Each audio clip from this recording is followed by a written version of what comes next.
ሰበር ዜና የአየር ጥቃቱ ዛሬም ተደገመ። ህወሓት ሰፊ ወታደራዊ እንቅስቃሴ ሲያደርግ በከረመበት የራያ ግንባር ዛሬ በማለዳው 3 ተከታታይ የድሮን ጥቃት መፈጸሙ ተሰምቷል። በርካታ የህወሓት ሰራዊት ተጎድቷል። ወዲህ ደግሞ የብልጽግና ፓርቲ ለሁለት ተሰንጥቆ በከባድ ወጀብና ማዕበል እየተናጠ ይገኛል። በተለይም በአማራና በኦሮሞ ብልጽግና አመራሮች መካከል ሰፊ ስንጥቃት መፈጠሩን የሚገልጹ ሪፖርቶች እየወጡ ነው። ከወዲያ ደግሞ ከኢትዮጵያ ድንበር ተገኘ የተባለው የጅምላ መቃብሮች ጉዳይ እጅጉን መነጋገሪያ ሆኗል። የአንድ አፍታ ሚዲያ ነው። የከበረ ሰላምታችን ይድረሳችሁ። ለአሁን የተደመጡ መረጃዎችን አጠናቅረን መተናል። ዋና ዋናዎቹን እናስቀድም። የኢትዮጵያ አየር ኃይል ደገመው፣ እንደዛተውም አድርጎታል። የህወሓት ጦር ላይ ተከታታይ የድሮን ጥቃት በማለዳው ተፈጽሟል። በሳምንቱ መጀመሪያ ያውም በማለዳው ድምፅ አልባ ድሮኖች ተከታታይ ጥቃቶችን በራያ ሰማይ ስር ሲያዘንቡ አርፍደዋል። በርካታ የህወሓት ሰራዊት ታልቋል። ወታደራዊ ቤዞችም ተመትተዋል። የሎጂስቲክ ማዕከላት ወድመዋል። በተጨማሪም በህወሓት ኃይሎች ላይ በድንበር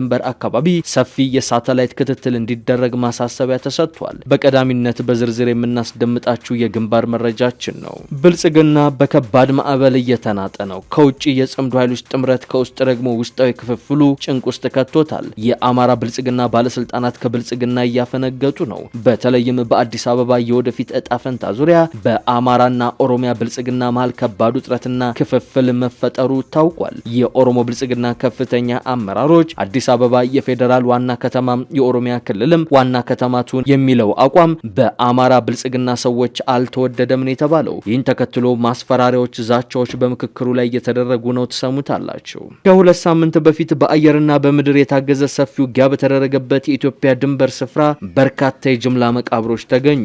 ጦሩ ተሸንፎ ወደ ኢትዮጵያ ከመሸሹ አስቀድሞ የጅምላ ግድያዎችን እንደፈጸመም ነው ዘገባዎች ያመላከቱት። ታዳምጡታላችሁ። የእስራኤሉ ጠቅላይ ሚኒስትር ቤንጃሚን ኔታንያሁ ትራምፕ ያቀረቡትን ባለ 15 ነጥብ የጋዛ ሰላም እቅድ ውድቅ አደረጉ።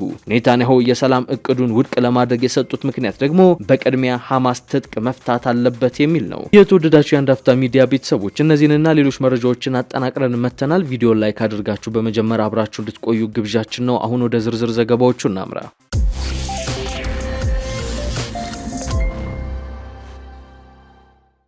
በህወሓት ታጣቂዎች ላይ ዳግም የድሮን ጥቃት ተሰነዘረ። ዛሬ ማለዳ የኢትዮጵያ አየር ኃይል በህወሓት ኃይሎች ላይ ወታደራዊ ይዞታዎች እንደዚሁም ሎጂስቲክ ላይ መጠነ ሰፊ የአየር ድብደባ መፈጸሙ ተሰምቷል። 3 ጊዜ በተከታታይ የድሮን ድብደባዎች እንደተፈጸሙም ታውቋል። ዛሬ ማለዳ በራያ ግንባር የመከላከያ ሰራዊት በህወሓት ቡድን ላይ ኦፕሬሽን መፈጸሙ የተሰማ ሲሆን በኦፕሬሽኑም ከባድ ኪሳራ ስለመድረሱ ተሰምቷል። ባለፉት ተከታታይ ቀናት በዚህ ቀጠና ሰፊ የኃይል ስምሪት እየተደረገ የነበረ ሲሆን በቀጠናው ያለው ወታደራዊ ፍጥጫማ ይሏል። ከሸረሪናው የ23 ሰዓታት ጠንካራ ውጊያ በኋላ ህወሓት በራያ ቀጠና ሰፊ ወታደራዊ ስምሪት ሳይደርግ መቆየቱን በተከታታይ መዘገባችን ይታወቃል። መድፍ፣ ታንክ፣ ዙ23 እና ከባባድ መሳሪያዎች ወደዚህ ግንባር በገፍም ቡድኑ ሲያስገባ ከርሟል። ባለፈው አርብ ሌሊትም ወደ ቶንሳ ቀበሌ የከባድ መሳሪያ ድብደባ በመፈጸም ዳግም ጠባጫሪነቱንም አሳይቷል። ይህንን የቡድኑን ወታደራዊ እንቅስቃሴ በአንክሮ ሲከታተል የቆየው የመከላከያ ሰራዊትም ዛሬ ማለዳ ከባድ የድሮን ጥቃት በቡድኑ ታጣቂዎች ላይ ፈጽሟል። ከስፍራው በወጣ መረጃ መሰረት ጥቃቱ በዋናነት ያነጣጠረው በመረዋ ሁለተኛ ደረጃ ትምህርት ቤት አካባቢ ሰፍሮ በሚገኘው በአርሚ 26 ታጣቂ ክፍል ላይ ነው። በተለይም ጥቃቱ የተካሄደባቸው ቦታዎች በመረዋ ችግኝ ጣቢያው አካባቢ ከቤተ ክርስቲያን አለፍ ብሎ ባለ ዋርካ ስር በተሰባሰቡ ታጣቂዎች ላይ ስለመሆኑም የአካባቢው መረጃ ምንጮች አረጋግጠዋል። ይህ ጥቃት በስፍራው በነበረው ታጣቂ ኃይል ላይ ጉዳት ያደረሰ ሲሆን ነገር ግን በግዴታ ታፍሶ ወደ ጦርነት በገባው ወጣት ላይ እየደረሰ ያለው ጉዳት እጅግ የሚያሳዝን ነው። አሁንም በአካባቢው የድሮን ቅኝቶች እየተደረጉ ሲሆን የአካባቢው ህዝብ ታጣቂዎች ከተሰበሰቡበት ከሰፈሩበትና ከሚንቀሳቀሱበት ቦታ እንዲርቅ የጥንቃቄ መልእክትም እየተላለፈ ይገኛል። በራያ ግንባር ከፍተኛ የወታደራዊ ኃይል ክምችትና ፍጥጫ ባለበት በዚህ ወቅት የተሰማው ይህ የድሮን ጥቃት በሰሜን ኢትዮጵያ ካለው ወቅታዊ የፖለቲካና የጦርነት ስትራቴጂ አንጻር ከፍተኛ ወታደራዊና ጂኦፖለቲካዊ አንድምታዎች ያሉት ነው። በራያ ግንባር ላይ የህወሓት ታጣቂዎች መጠነ ሰፊ ወታደራዊ ዝግጅትና የኃይል ክምችት እያደረጉ መሆኑን ተከትሎ የድሮን ጥቃት የታጣቂዎቹን የጦርነት ዝግጁነት ለማስተጓጎል የሎጂስቲክ መስመሮችን ለመቁረጥና ወደፊት ሊያደርጉት የሚችለውን የኃይል እንቅስቃሴ ለማክሸፍ ታስቦ የተሰነዘረ የቅድመ መከላከል እርምጃ ሊሆን ይችላል። ጥቃቱ የፌዴራል መንግስቱ አሁንም ቢሆን የረቀቁ ዘመናዊ የድሮንና የአየር ኃይል መሳሪያዎችን በመጠቀም ያለምንም መሬት ላይ ፍልሚያ የጠላትን ወታደራዊ ይዞታዎችና ስልታዊ ቦታዎች የመምታት ብቃትና ፍጹም የአየር የበላይነት እንዳለው የሚያሳይም ሆኗል። ከቅርብ ጊዜ ወዲህ በኢትዮጵያ መንግስት ላይ በተለይም በኤርትራ በህወሓትና በፋኖ ታጣቂዎች መካከል የሚደረጉ የጽምዶ ሚስጥራዊ ግንኙነት ግንኙነቶችና ስትራቴጂካዊ ውይይቶች ስጋት እየፈጠሩ መጥተዋል። ይህ ጥቃት በህወሓት ወታደራዊ ክንፍ ላይ ያነጣጠረ በመሆኑ ይህንን አዲስ የተፈጠረውንና ገና ተቋማዊ ያልሆነውን የጽምዶ የጥምረት ሙከራ በወታደራዊ ጫና ለመበተን ታስቦ የተደረገ ሊሆን እንደሚችልም ወታደራዊ ባለሙያዎች ገልጸዋል። ጥቃቱ በራያ ግንባር ላይ ለተሰለፉት የህወሓት ታጣቂዎች ብቻ ሳይሆን በአካባቢው ለሚንቀሳቀሱ ሌሎች ኃይሎችም የፌዴራሉ መንግስት ቀይ መስመር የተሻገሩ ወታደራዊ እንቅስቃሴዎችን በማንኛውም ሰዓት በሃርድ ፓወር ለመቀልበስ ዝግጁ መሆኑን የሚያሳይ ጠንካራ የስነ ልቦናና ወታደራዊ ማስጠንቀቂያ መልእክት እንደሆነም እየተነገረ ይገኛል።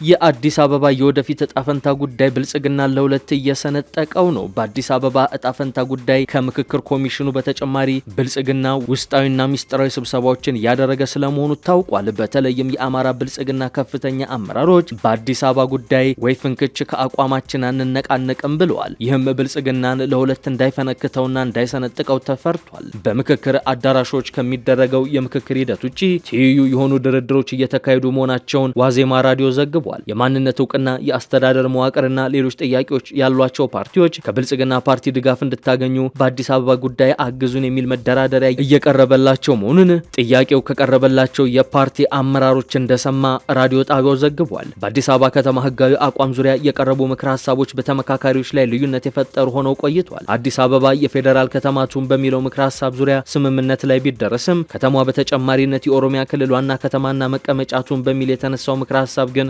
ስብሰባ አዳራሽ ውስጥና ከአዳራሽ ውጪ ውጥረት እንዲሰፍን ማድረጉን ምንጮች ይናገራሉ። ይህ ምክረ ሀሳብ አዲስ አበባን በተዘዋዋሪ የኦሮሚያ ክልል ይዞታ የሚያደርግ ነው የሚል ሀሳብ የሚያነሱ ተመካካሪዎች ምክረ ሀሳቡን ለድርድር የማያቀርቡት መሆናቸውን ከሚገልጡ ተመካካሪዎች ጋር እየተሟገቱ ስለመሆኑም ተዘግቧል። በሁለቱ ስልታዊ ቡድኖች የተዘጋጁ ምክረ ሀሳቦችን አደራጅተው እንዲያቀርቡ ኃላፊነት የተሰጣቸው 30 ተመካካሪዎችም አዲስ አበባ የኦሮሚያ ክልል ዋና ከተማና መቀመጫቱን በሚለው ጉዳይ ስምምነት ላይ መድረስ ባለመቻላቸው ምክንያት የአጀንዳውን ምክረ ሀሳብ አጠናቅረው ለስራ ቡድኑ ጉባኤ ማቅረብ አለመቻላቸውን ዘገባው ጠቁሟል። ሌሎች የስራ ቡድኖች ቅዳሜ ነሐሴ 2 ተጠናቅረው በቀረቡ ምክረ ሀሳቦች ዙሪያ ምክክር ቢያደርጉም የፌዴራል ከተሞች ጉዳይን እየመከረበት የሚገኘው የስራ ቡድን ምክክር ሳያደርግ ለሰኞ ቀጠሮ በመያዝ ተበትኗል። የቡድኑን ምክረ ሀሳብ እንዲያጠናቅሩ ኃላፊነት የተሰጣቸው 30ዎቹ የአጠናቃሪ ቡድን አባላት ደግሞ የሚያደርጉትን ምክክር እንዲቀጥሉ መወሰኑንም የዋዜማ ራዲዮ ምንጮች ተናግረዋል። የብልጽግና ፓርቲ አባላት በአጀንዳው ዙሪያ ለሁለት የተከፈለ አቋም እያራመዱ ነው። የፓርቲው አመራሮች አዲስ አበባ የኦሮሚያ አካል ትሁን የሚለውን አማራጭ ደግፈው ሀሳብ ሲሰነዝሩ የነበሩ አባላቱን ማስጠንቀቁ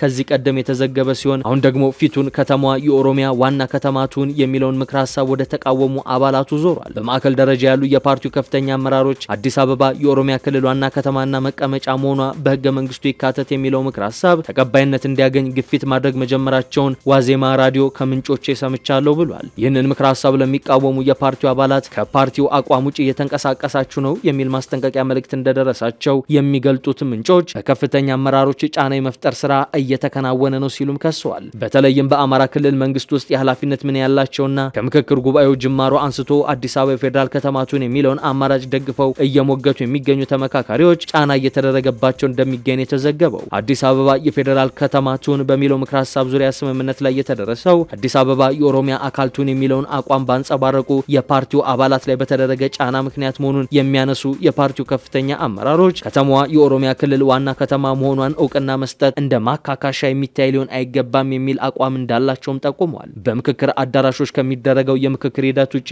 ትይዩ የሆኑ ድርድሮች እየተካሄዱ ነው። የማንነት እውቅና፣ የአስተዳደር መዋቅርና ሌሎች ጥያቄዎች ያሏቸው ፓርቲዎች ከብልጽግና ፓርቲ ድጋፍ እንድታገኙ በአዲስ አበባ ጉዳይ አግዙን የሚል መደራደሪያ እየቀረበላቸው መሆኑን ተዘግቧል። የተለያዩ ክልሎችን ወክለው በምክክሩ ላይ የተሳተፉ የሚገኙ የብልጽግና ፓርቲ አባላትም መደራደሪያ ቀርቦላቸው አዲስ አበባ የኦሮሚያ ክልል ዋና ከተማ ትሁን የሚለውን ምክረ ሀሳብ የሚደግፉ ግፊት እየተደረገባቸው ነው ሲል ዘግቧል ዋዜማ ራዲዮ። በዚህም በጉዳዩ ዙሪያ የተለሳለሰ አቋም እያራመዱ የሚገኙ ተመካካሪዎች ስለመኖራቸው ታውቋል።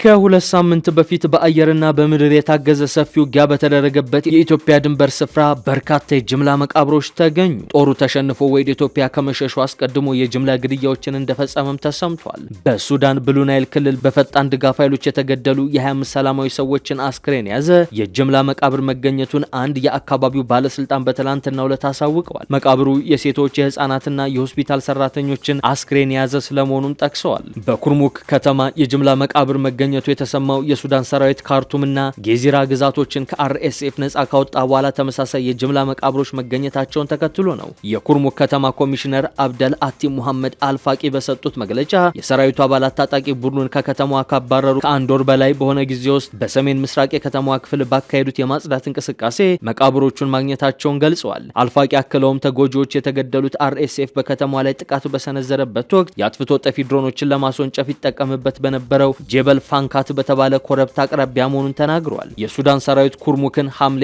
1 መልሶ ተቆጣጥሯል። አርኤስኤፍ ስትራቴጂካዊ የሆነችውን ይችን የድንበር ከተማ በየካቲት 29 2018 በቁጥጥር ስር ያለው በአብዱል አዚዝ አልሂሉ ከሚመራው የሱዳን ህዝብ ነጻ አውጪ ንቅናቄ ሰሜን SPLMN አንጃ ጋር በመሆን ከኢትዮጵያ ድንበር በኩል በጋራ በከፈቱት ጥቃት ነበር። የሰብአዊ መብት ተከታታዮችና የአካባቢው ነዋሪዎች አርኤስኤፍ ኩርሙክንና በአቅራቢያ የሚገኙ የብሉ ናይል አካባቢዎችን በቁጥጥር ስር አድርጎ በቆየበት ወቅት ከህግ አውጪ የሰዎች ግድያ፣ ዘረፋና አስገዳጅ ማፈናቀልን ጨምሮ በርካታ አሰቃቂ ድርጊቶችን ፈጽሟል ሲሉ ከሰዋል። ከኢትዮጵያ ጋር የምትዋሰነው ኩርሙክ በአገሪቱ 10 ዓመታትን ባስቆጠሩት የእርስ በርስ ጦርነቶች ውስጥ በተደጋጋሚ በመንግስት ኃይሎችና በአማጽያን ቡድኖች እጅ ስትገባ የቆየችና ለግጭት የተጋለጠች ከተማ ናች። ወደዚች ስትራቴጂካዊ የድንበር ስፍራ ጦርነቱ እጅጉን መጠጋቱን ተከትሎም ጦርነቱ ወደ ኢትዮጵያ ግዛት ዘልቆ ይገባል፣ ይስፋፋል የሚል ስጋትንም አንብሮ ቆይቷል።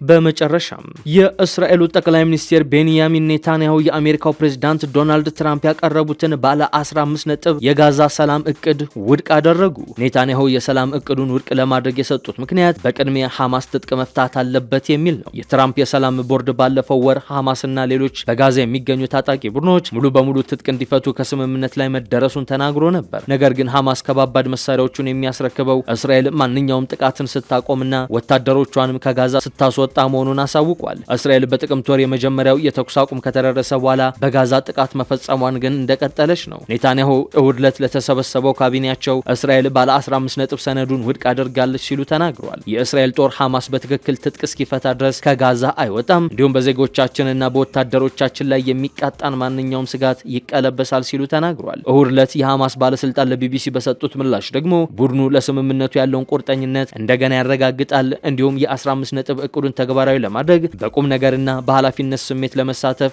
ዝግጁ ነው ሲሉ ተደምጠዋል። በተጨማሪም አደራዳሪዎች ስምምነቱን ሁሉም አካላት ተግባራዊ ማድረጋቸውን እንዲያረጋግጡ ጥሪ አቅርበዋል። እስራኤል እቅዱን ውድቅ ማድረጓ መስከረም ወር ላይ ትራምፕ ያቀረቡት የጋዛ እቅድ ችግር እንደገጠመው ማሳያ ተደርጎም ተቆጥሯል። እቅዱ የሰላም ቦርድ መመስረትን፣ የሐማስ ትጥቅ መፍታትን፣ የእስራኤል ወታደሮች ከጋዛ መውጣትንና የጋዛን መልሶ ግንባታ የያዘ ነው። የኔታንያሁ አቋም ብዙዎችን ያስገረም አልነበረም። ነገር ግን ይህንን አቋማቸውን ለማሳወቅ ትንሽ ጊዜ ወስደዋል። የእስራኤሉ ጠቅላይ ሚኒስትር በትራምፕ እቅድ ደስተኛ አለመሆናቸው በግልጽ የሚታወቅ ሲሆን ነገር ግን በተመሳሳይ ጊዜ የቅርብ አጋራቸውን ማስቆጣት አለመፈለጋቸው አቋማቸውን ለማዘግየታቸው እንደ ምክንያት ከተጠቀሱ ነገሮች መካከል አንዱ እንደሆነ የዋሽንግተን ፖስት ዘገባ አመላክቷል። ትራምፕ ዘላቂ ሰላምና ደህንነት ለማምጣት ትልቅ እርምጃ ብለው የጠሩትን ነገር ካሳወቁ ከአንድ ሳምንት በላይ ሆኖታል። ሐማስ ትጥቅ ለመፍታት የተስማማው ለመጀመሪያ ጊዜ ሲሆን እንደ ቀድሞ ሁኔታ ያስቀመጠው ደግሞ እስራኤል ጦሯን ከጋዛ ማስወጣት እንዳለባት ነው። ኔታንያሁ እርሳቸው በስልጣን ላይ ያሉ ይህ እንደማይሆን ለማሳየት ቆርጠው የተነሱም አስመስሏቸዋል። ሐማስ መጀመሪያ ትጥቅ መፍታት እንዳለበት የሚናገሩት ኔታንያሁ